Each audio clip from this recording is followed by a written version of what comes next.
Good evening there, everybody. What is happening? Hopefully, y'all are having a wonderful day today. So, when it comes down to it, I thought, of course, that I would talk about this video that I thought would be very particularly interesting. And this is going to be a video that I'm going to review by that a Boxing Ego, who I always kind of like to review, especially the most out of the new media channels, because Boxing Ego is a guy that, in my view, especially compared to Dante's Boxing Nation and Aki TV, he's going to make more logical points, but in my view, he's still going to show you a clear bias overall with a certain amount of his takes and emotionality because he is a fanboy of certain fighters. One of those fighters, of course, being within the past several years, Mr. Deontay the Bronze Bomber Wilder. And Wilder, of course, for those of you that did not take a look at his last fight, he ended up losing to that of Joseph Parker in a fight that I favored him in, and also a certain amount of other people favored him in.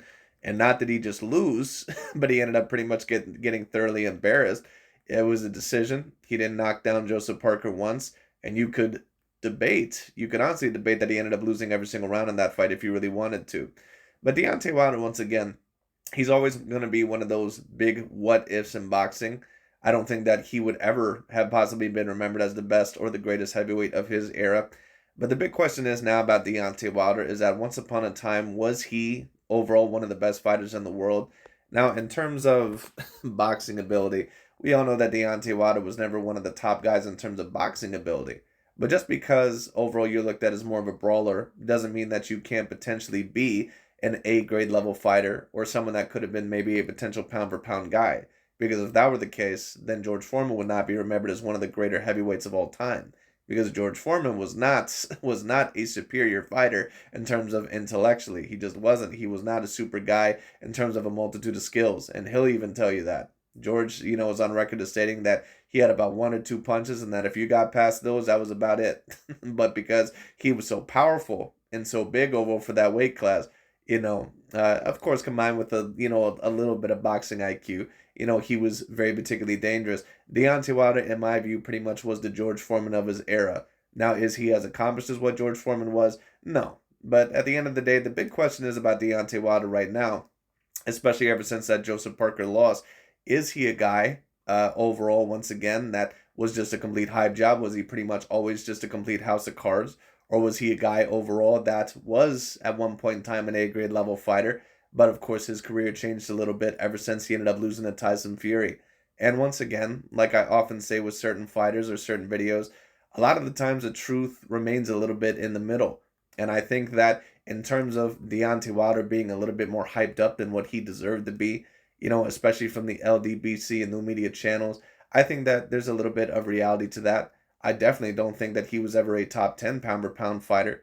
I can understand if you were, putting him maybe within the top 20 when it comes down to it. But, if we're talking about on terms of that, or him being one of the 10 greatest heavyweights ever, especially if you're not really having that great of a resume, then that's something that I can kind of understand. But I do believe that Deontay Wilder, that at one point in time, that he was an A grade level fighter. But in that last fight against Joseph Parker, even though some people, of course, are going to have the opinion that, well, he ended up losing that fight as badly as what he did because he was always just completely hyped up and he never really had that great of a skill set. There's a little bit of truth to that, in my personal view. It definitely did expose the little boxing IQ and the little amount of boxing, purism that he truly has when it comes down to it. He's never been a supremely smart fighter. He just never has been.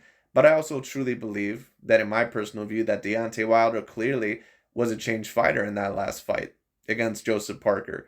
And I think that you could tell because Deontay Wilder in the last fight, and one of the points that Eagle brought up in that last fight that I thoroughly agreed with, is that Deontay Wilder, and I'm not sure if Malik Scott was behind this or what, I'm guessing that he at least was partially, but Deontay Wilder was fighting, in my view, way too technical in that fight.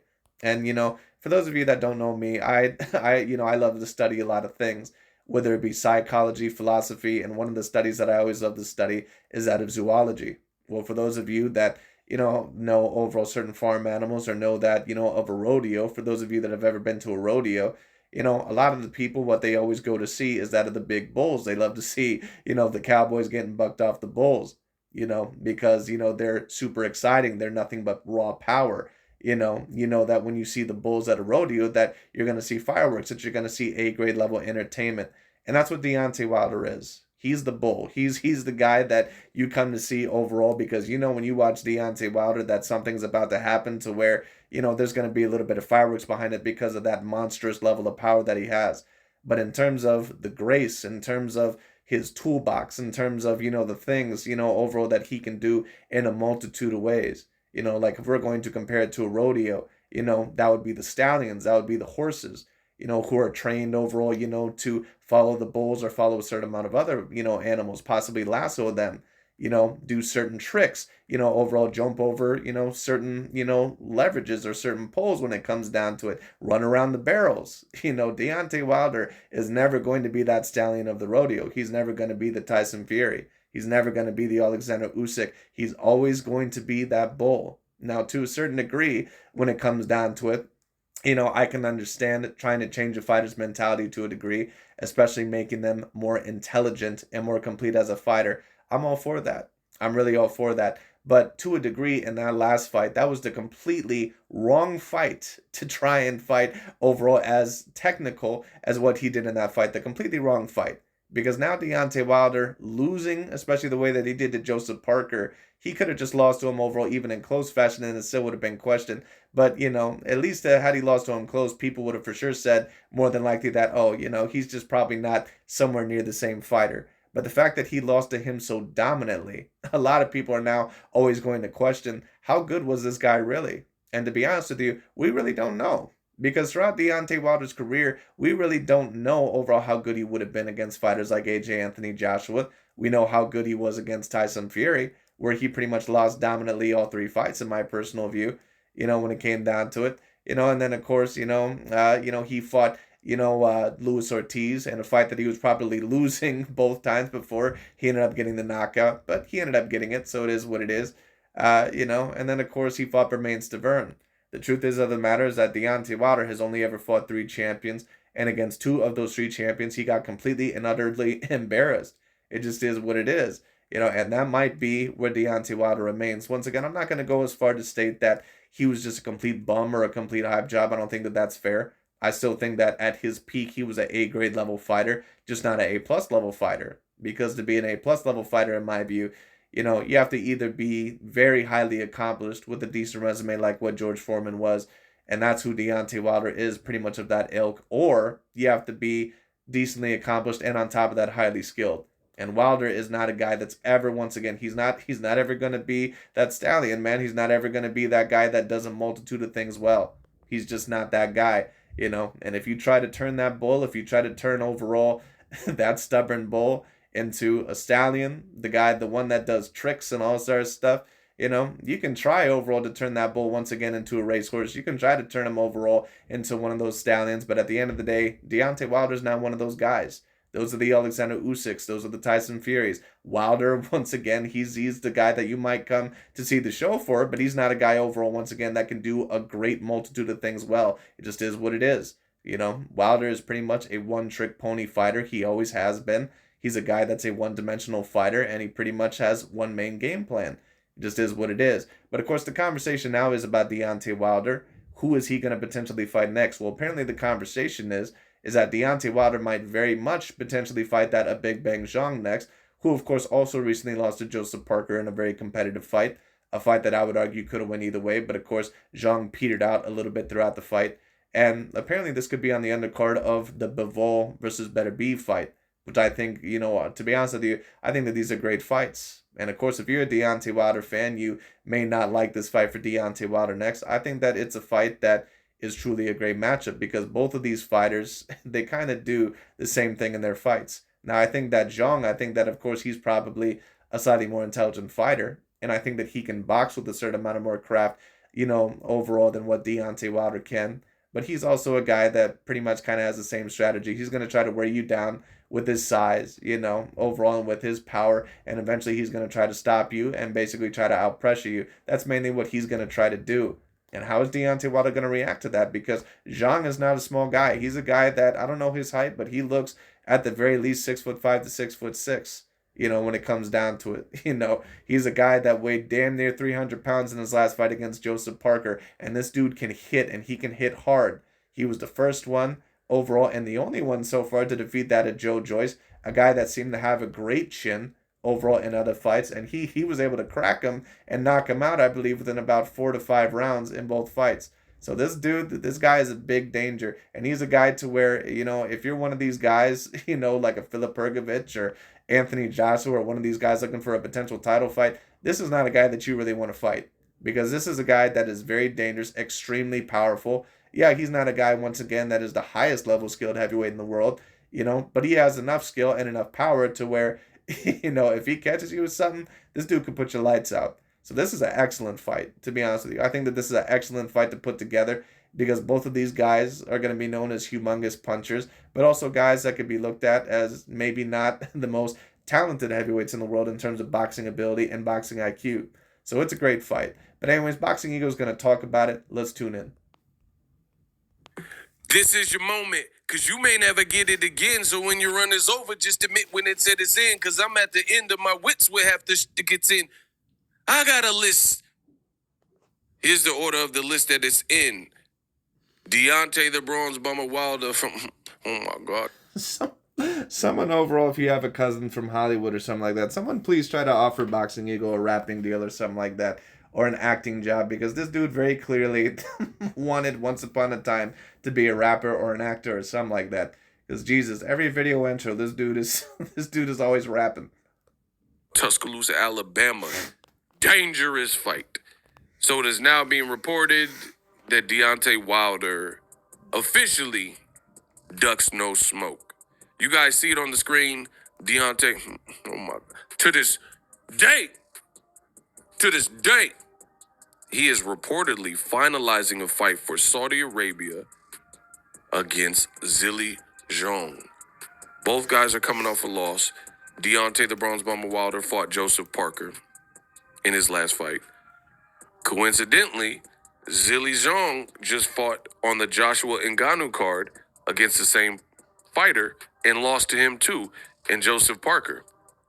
How to quickly animate your photographs in Photoshop. For our first animation, choose an image and a stock video with... And Joseph Parker, which, this is why I tell you, triangle theories don't work in boxing.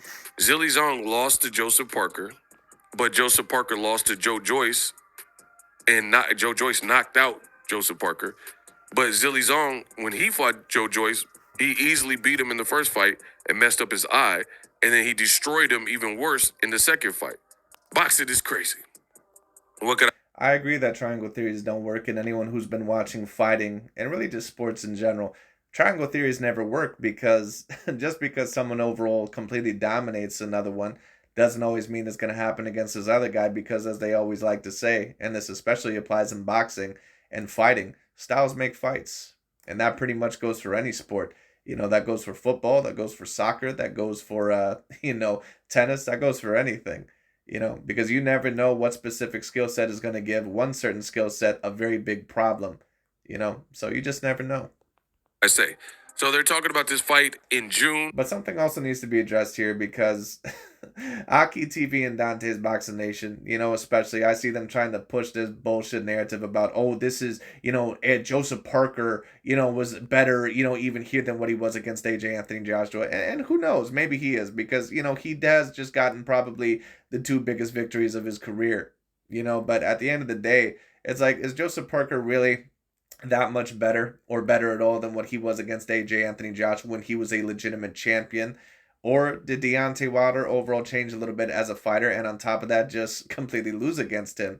Because Joseph Parker was a guy that got stopped in brutal fashion against that of Joe Joyce just about a year ago, before that, win against that of Deontay Wilder. So, you got to be careful with these guys, again, because when it comes to fighters like Canelo or Fury or certain other fighters that they love to tear down, like they love to always mention with Canelo that, oh, this dude, he had already lost a couple times and all sort of stuff. Right, so where's that coming from overall with Joseph Parker? All of a sudden, Joseph Parker was at the best point in time in his career, but then when it came to Canelo Alvarez fighting that at Danny Jacobs, oh, he already lost once or twice, when it came to, some of these other fighters, oh, he was 36 years old, right, but Luis Ortiz was like 38. When it came down to, overall, Sergey Kovalev was done. He was finished. He had already lost and been knocked out multiple times. Well, Joseph Parker was knocked out just a year ago and already had 3 losses on his record. So once again, let's keep the same energy here. Now, once again, there's a difference between a completely finished fighter and a fighter that probably just isn't at the peak of their powers. Like Kovalev, when he fought Canelo, he wasn't really at the peak of his powers, but he still was an A-grade level fighter. Because you don't whoop Eleider Alvarez's ass in the rematch and then Anthony Yarde's ass, who is a very dangerous undefeated prospect in that weight class. You don't completely whoop both of those guys' ass and then retain your WBO title overall when it comes down to it, and you're not at that point an A-grade level fighter. That just doesn't make any sense. I believe June 1st, ESPN, they were the first that I seen to report this. Wilder versus Zhilei Zhang, very, very dangerous fight. Some would even say maybe a crossroads fight because both guys are coming off a loss. And if you want to get those big Saudi paydays and stuff like that, I mean, we know how boxing works. So Deontay Wilder, in order to win this fight, like I stated, he's going to have to return back somewhat to his old form. And I'm not talking about in terms of, him being necessarily at the peak of his powers, but he's going to have to be more aggressive in this fight. Because Wilder tried to be way too technical in that last fight, and it completely cost him in that fight. And Malik Scott, I would have to look at the commentary to see exactly what he was talking about or what he was advising Deontay Wilder.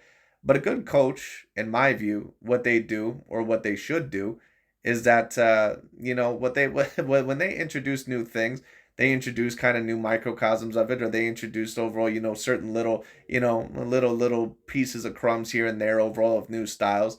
But at the end of the day, they also realize that to a certain degree that you are who you are. And in order to help out the team or in order to help out yourself, that there's going to have to be a piece of you that's going to have to change, of course, and make adjustments. But if you change a little bit too much of what your old self was, at least in terms of your style, then you're going to end up, somewhat losing overall yourself and losing what got you there in the first place. And Malik Scott, once again, I'm not sure what the main game plan was, but he should have been, in my view, a little bit harder on Deontay Wilder because that strategy was not working whatsoever. And maybe it was just because Deontay Wilder was a little bit, maybe he was a little bit hesitant to throw. I'm not really sure. But that's what a great coach can do. They can take a look at you and say, you know what, I can introduce these new things to this fighter, or I can introduce this new thing overall to this quarterback or, this person, and if it eventually changes, when I introduce it, that's great. But you can't always completely force it. You have to do it little bit by bit. It's a progress, and then you have to know also when to do it. When is the appropriate time? And that was just not the appropriate time whatsoever. Once again, he should have told Deontay Wilder, and I think that it was a little bit, too little too late. That, dude, you have to bring overall, to the dance overall with what brought you there in the first place. He was fighting way too technical, and Wilder is not a technical fighter. He's been trying to improve on certain technical things. Kind of like how AJ Anthony Joshua has, but AJ has done it in the right fights. AJ has done it against Otto Wallin and Jermaine Franklin and, overall that of Robert Elenius. He's done it in the right fights. You don't do that in debatably the second biggest fight of your career. Not really even debatably, for sure the second biggest fight of your career, overall, and then you fight like that. That was just, in my view, it wasn't a very smart strategy. And that tells me potentially that maybe they thought that Joseph Parker was finished. But they ended up being proven wrong.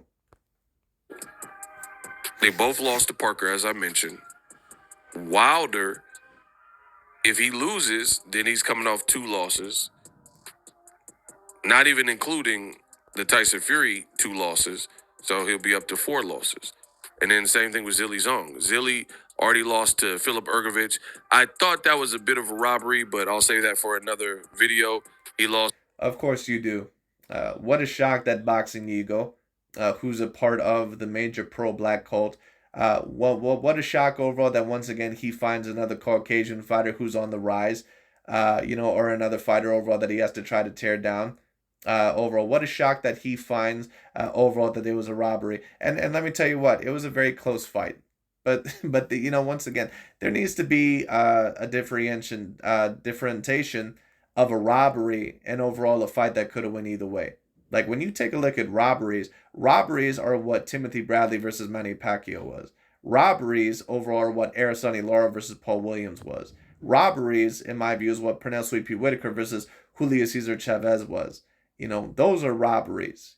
Fights like Canelo versus Gennady Golovkin in the rematch especially, or Andre Ward versus Sergey Kovalev, even though I probably thought Kovalev could have won that fight, but it was so extremely close to where you can't really blame the judges for swinging it one round or the other. But that's my point. Like Lara versus Canelo, that's another one.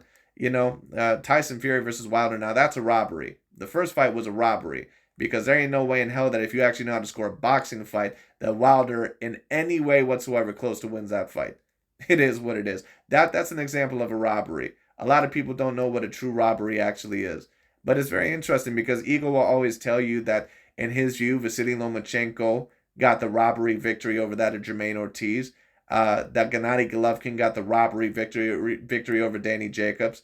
That Canelo Alvarez debatably got the robbery victory over Araceli Lara and, some of these other fights. But then when it came to Wilder versus Fury, oh yeah, that's another one. Fury versus Ngannou, that was another robbery. But then when it came overall to Wilder versus Fury, the first fight around, oh, it was a draw. It was a super close fight. Even though that fight really wasn't close whatsoever. It was a terrible decision. And then Jermell Charlo versus Brian Castano, which was another terrible decision.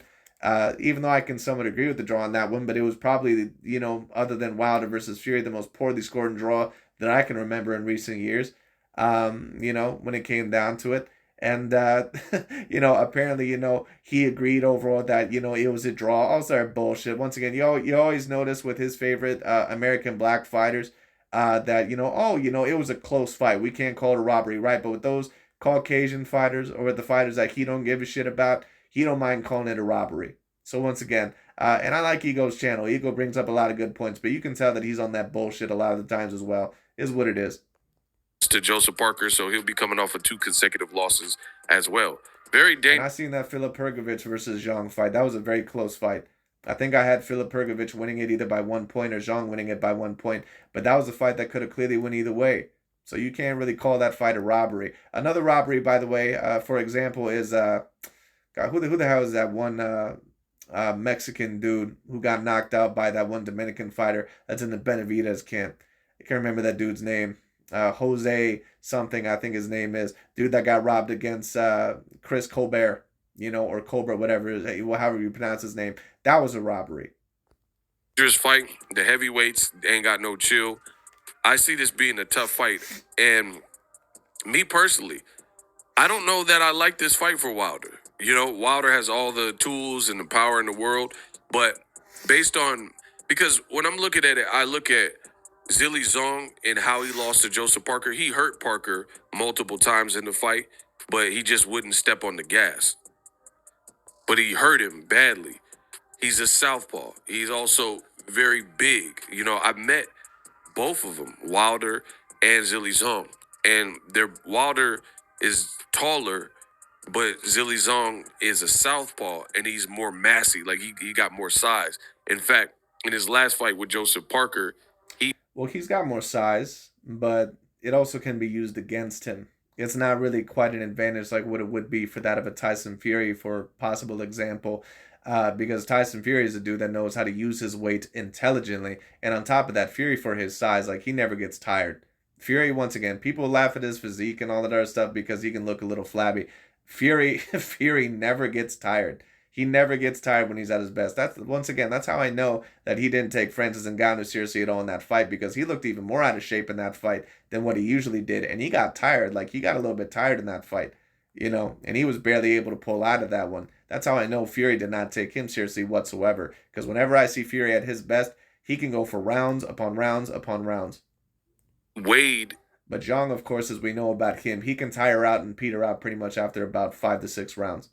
So once again, will that be the deciding factor if Wilder can survive the first 5 or 6 rounds? Because Zhang is not a dude that throws a whole lot either. Zhang is a guy that kind of relies on patience.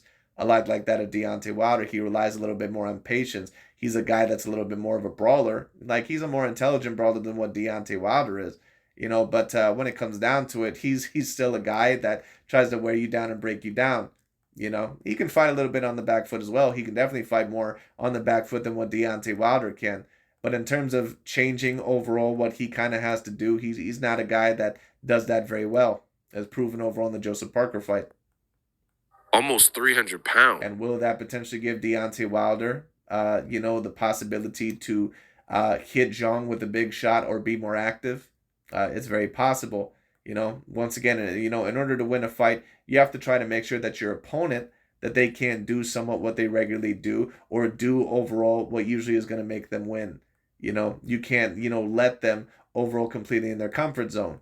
All right, you have to try to get them out of that. And how you let Wilder get out of his comfort zone is that you stick that jab in his face, you put a little bit of pressure on him, and you show him that you're not afraid of him.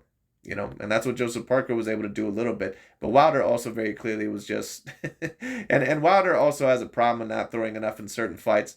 But if Zhang ends up petering out, and if Wilder is able to hurt him, Wilder very much could very well knock him out. That's a lot of weight for anybody, let alone a fighter with power and in that awkward southpaw stance. So last time we checked, Wilder was training with Malik Scott. His style seems to be just a bit more passive. Like it's like almost like they're trying to work on the technical side of Wilder a bit more. But Wilder at his best was knocking people out.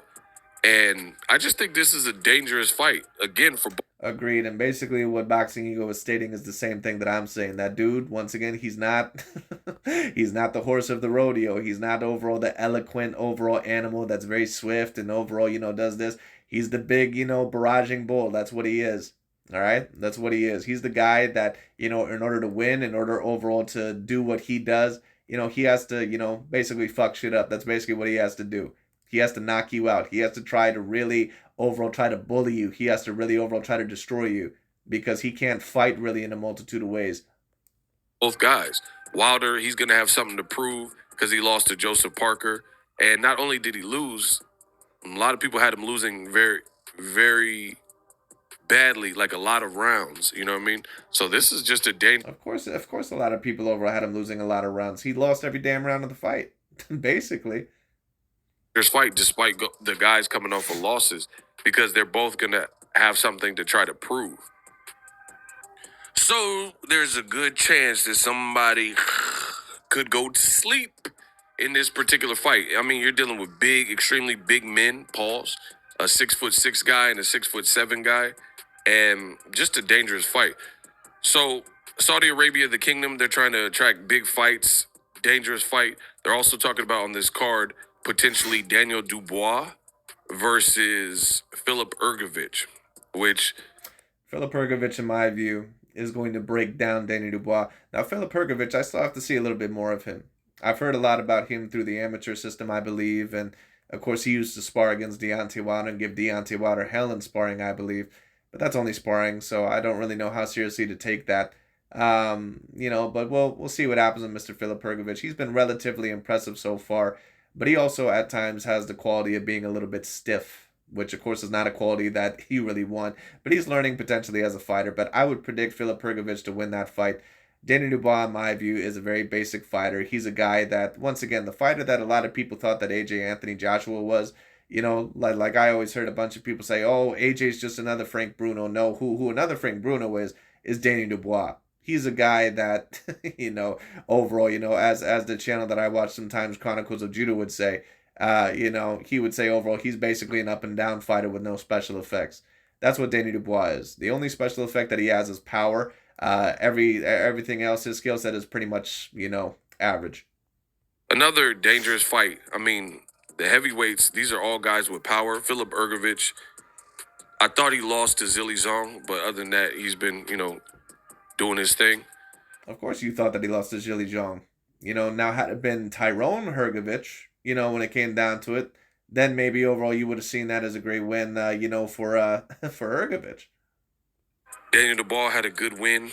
Like, he has losses, but he also picked up a good win after the Usyk loss against Gerald Big Baby Miller, another 300. Right, but is that really a big win, Boxing Ego, or is that was that a dude against a a fat ass big baby Jarrell Miller that was 40 years old, or however old he basically is at this point, and was a dude that hadn't fought in many years.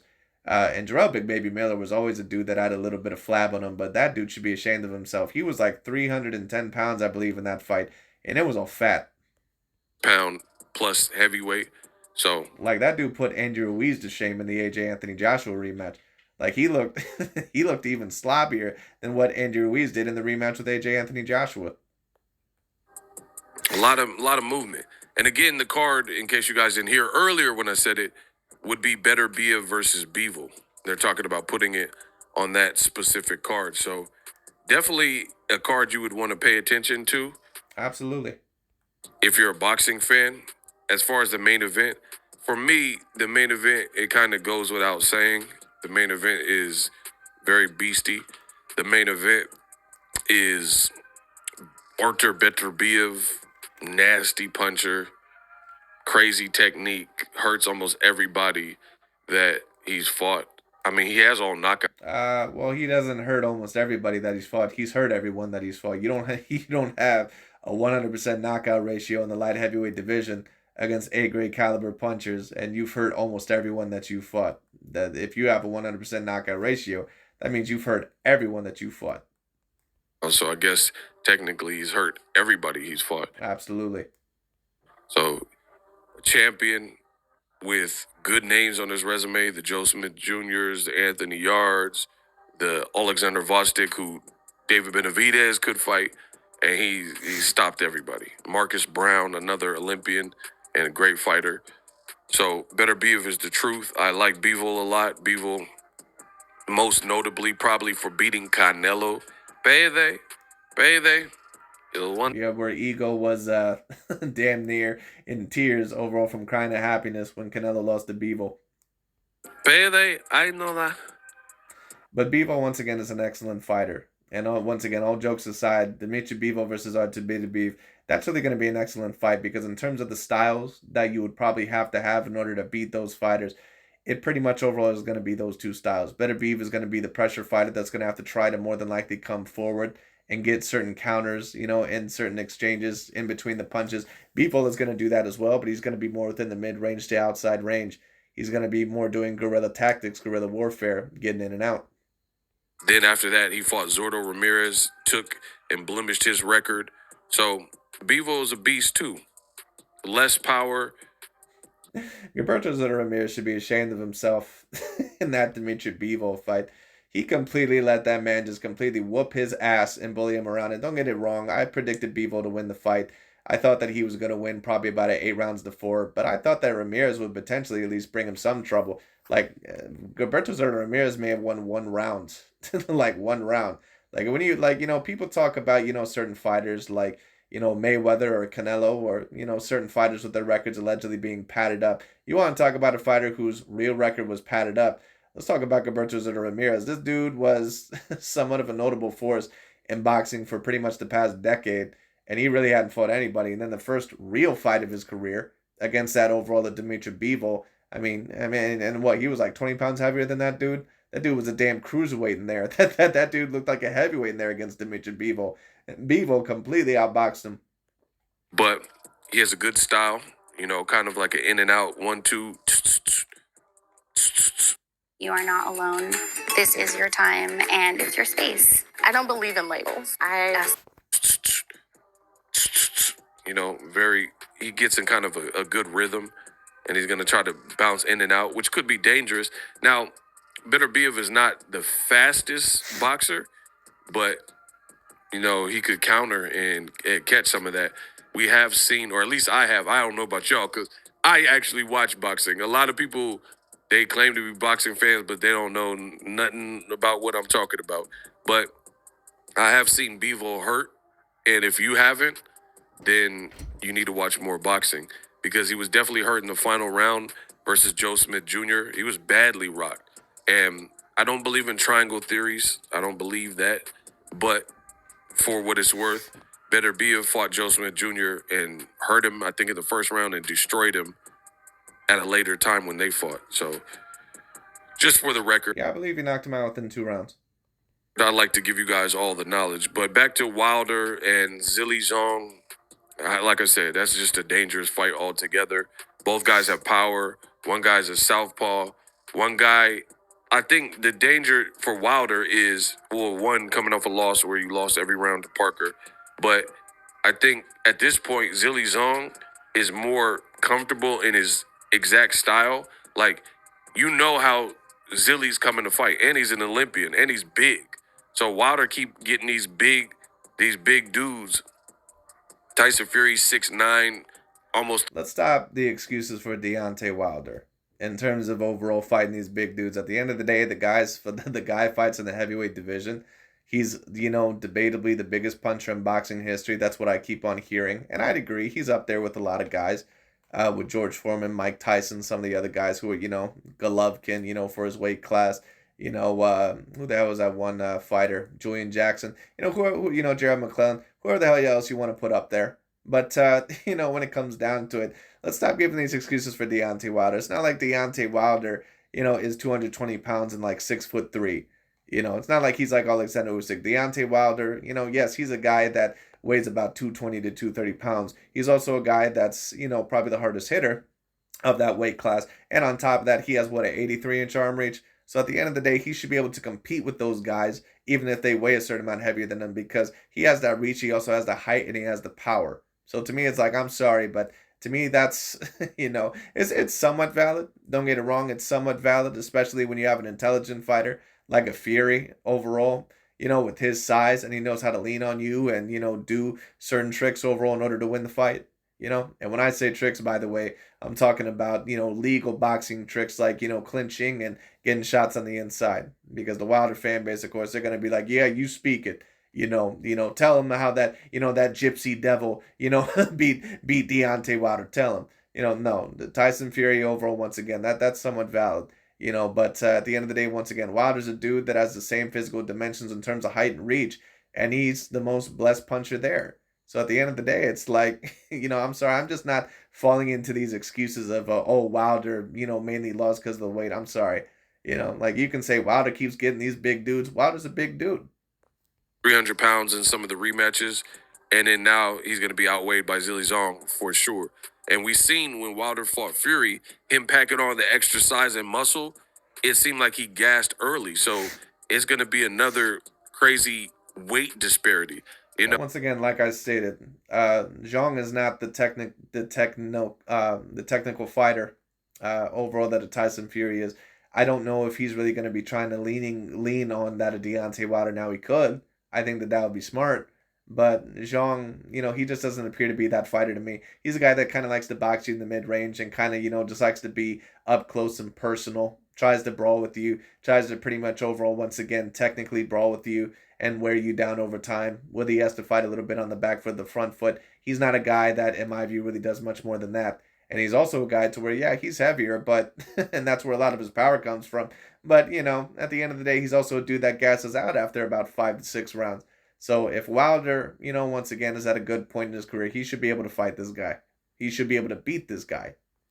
Oh, and some people would even suggest that the heavyweight gets split into heavyweight and then super heavyweight because of this. Because Wilder, for sure, again, I wouldn't mind that, but the thing is that if you're a dude like Deontay Wilder that claims to be a regular heavyweight because you're a guy overall that weighs, that amount of weight, but you're 6'7", with an 83-inch arm reach.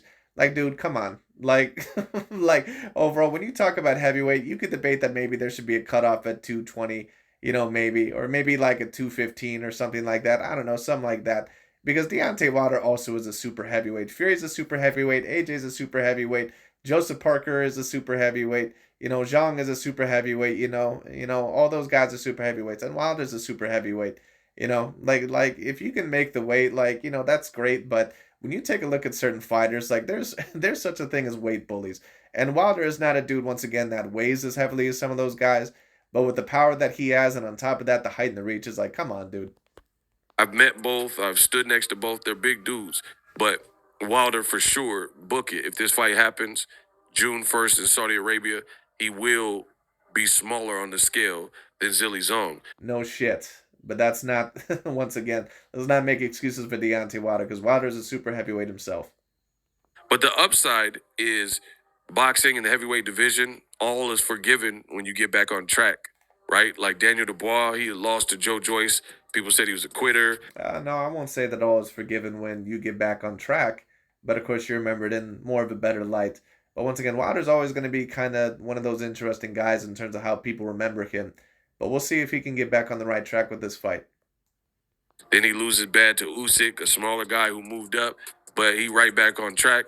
And you're seeing he's getting another opportunity by beating Gerald Big Baby Miller. So the positive for Deontay Wilder would be if he beats a respected guy like Zhilei Zhang, it would probably be by knockout if he's able to win it. So if he knocks out a big, 300-pound, I don't even know if Zhilei Zhang has even been dropped. So if Wilder was able to put it together and use that menacing power and get back on track, then the Joshua fight becomes more appealing. And he puts himself right back in the heavyweight picture. Listen, guys, the heavyweight division is just like that. It's one of them divisions where anything can happen. And this new crop of heavyweights is not quite like the fighters of yesteryear. So it's like, some of these guys are going to take some losses. It is what it is. They're going to take some losses and bumps and bruises along the way. I don't think technically. Well, let me also state this, because I'm not sure if Ego was talking about the guys from the past decade or if he was also talking about the guys from the 90s. Because let me also tell you this, because I get people in my comment section all the time saying that, oh, AJ and Wilder and, Fury, they wouldn't be able to compete with the guy of the 90s. They get absolutely smoked. Well, is that really true? Because when we take a look at the heavyweight division, I mean, people try to act like those guys were like gods or something back then. Like, at the end of the day, Mike Tyson suffered multiple losses. He lost to Buster Douglas. Evander Holyfield lost to Riddick Bowe. It is what it is. And Lennox Lewis. Lennox Lewis lost to Hassan Rahman. And he also lost to Oliver McCall. Vladimir Klitschko, even during the beginning of his era, he lost to a couple of guys that he probably should have not lost to. Like I think he lost to Lamont Brewster or whatever the hell his name was, and a couple of other guys. So it's like, is it, and Riddick Bowe probably would have suffered another loss on his record to Andrew Galata before that idiot ended up overall, low blowing him when it came down to. So it's like, is it really that the 90s was really that much better, or is this just a different era in terms of different styles? You're seeing heavyweights that they don't have the craftsmanship of the Muhammad Ali's and prime Mike Tyson. Hi, it's me, Mike Tyson. What? Tyson Fury does. Alexander Usyk does. My fight with Peter McNeely. They don't have that style. Lennox Lewis, very, especially when he got with Emmanuel Stewart, he was just tunnel vision, work behind the jab. The Klitschko's work behind the jab, fight like big men, fight like tall men. Now you got guys who are big men, don't fight like big men. And from a technical standpoint, like stick to the jab and stuff, a lot of them aren't really doing that. So just expect some thrills and spills in the heavyweight division for the foreseeable future, because all these guys have great strengths, but also some weaknesses and vulnerability. Right, but it's always been like that. Once again, I don't understand this. Now, I can somewhat agree overall with certain heavyweight generations being maybe a little bit weaker than the other, but if you're talking about the weakest heavyweight generation, at least in recent years, in my view, is the Vladimir Klitschko era. It just is what it is. Because once again, that's why Fury was able to beat Klitschko so soundly in that fight, because he had never seen a fighter like Fury before. A guy that could move like what he could box like what he could, and was as big as what he was. I mean, you look at Tyson Fury. He's getting kind of beat up and rocked and dropped by Francis Ngannou in his pro debut in boxing. And then Joshua goes and spills the man in the first round and destroys him in a knockout of the year candidate when Joshua fights him. So just a year ago, people were like, AJ, there's no way he could beat Tyson Fury. Fury's too good. But then now it's looking like Fury is regressing. And then Joshua got with Ben Davison, and he looks like he's progressing. So you just never know, people. You never know. But anyways, I'm going to build you an e-commerce store completely free. Anyways, that's pretty much about it. But I just thought that I would talk about that because it was a very interesting conversation. We'll see where this goes. I would be very excited to see this fight. And if, of course, the Hrgovic versus Danny Dubois fight ended up happening, that'd be a very decent matchup, even though I don't think that Dubois would really stand as great a chance. But we'll see. But great card that potentially could shape up here. I hope overall that all those fights end up happening on the same card. But we'll see. But I think that this is a very great fight. But this is a very interesting one because this is truly a crossroads fight. I think that every fight really is a crossroads fight in my view. But of course, what people usually mean by that is that, the potential end of their career. This definitely could be the end of either of their careers that they end up losing. And it's especially important for Wilder to win this fight, especially if he ever potentially wants a shot against AJ Anthony Joshua, because Wilder at the very least wants to try to prove overall that he was at least better than AJ Anthony Joshua. That's what he wants to try to prove. Because if not, if he can't get that AJ Anthony Joshua fight, people are always going to remember, no matter what the history was, they're always going to remember as Deontay Wilder being lesser than AJ Anthony Joshua. So, it is what it is. But anyways, we'll see what happens. But anyways, that's pretty much about it for today. Thank you all so much for watching. I'll talk to you all later.